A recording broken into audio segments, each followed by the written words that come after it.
ធំមានភ្នំសនតុងខេត្តកំពង់ធំមានភ្នំសនតុងមានសម្បូរព្រៃកុងប្រាសាទដូនតាកំពង់ស្ពឺល្បាញល្បីមានទាំងភ្នំខ្នងផ្សា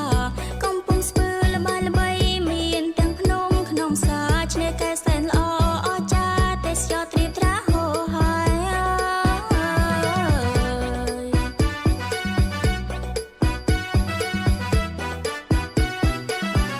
បៃលិនត្បូងល្អថាកំរមានណាំង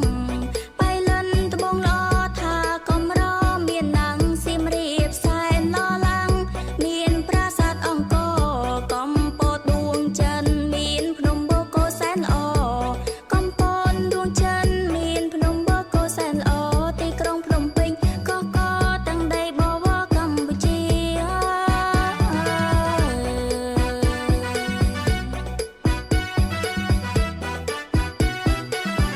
ស្ទឹងត្រែងព្រះវិហារគឺជាទីមនោរម្យស្ទឹងត្រែងព្រះវិហារគឺជាទីមនោរម្យមណ្ឌលគិរីសុខុមសម្បូរព្រៃភ្នំប្រឹងសាបាត់ដំបងល្អឆើតមានទាំងម្ហូបឆ្ងាញ់ពិសាបាត់ដំបងល្អឆើតមានទាំងម្ហូបឆ្ងាញ់ពិសាក៏កងបានទៅទស្សនាតាក់ទាញចិន្តាបងប្អូនប្រុងស្រី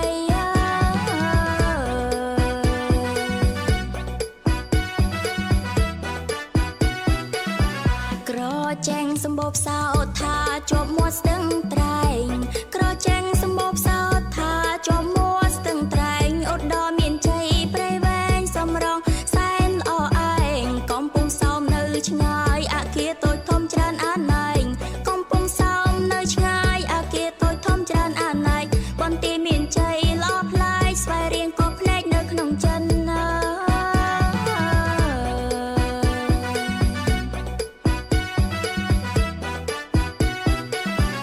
កំពង់ឆ្នាំងភ្នំកងរៃត្បូងឃ្មោះល្បីរឿងទាវទុំកំពង់ឆ្នាំងភ្នំកងរៃត្បូងឃ្មោះល្បីរឿងទាវទុំខេត្តកណ្ដាលជាទីប្រជុំវប្បធម៌ថ្លៃថ្លាតាកែវល្អស្រង់មានភ្នំជីសូផងណាតាកែវល្អស្រង់មានភ្នំជីសូផងណារតនគិរីមានបញ្ញាសាសពីដូនតាមកយូរហើយ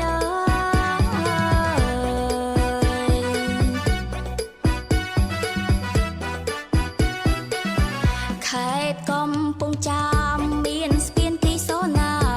ខេត្តកំពង់ចាមមានស្ពានគីសូណាគិរីរំសែនអស្ចារ្យទេសចរហោហើយពោធិ៍សាត់ល្បាញល្បីប្រវត្តិទាំងដីជាតិខ្មែរ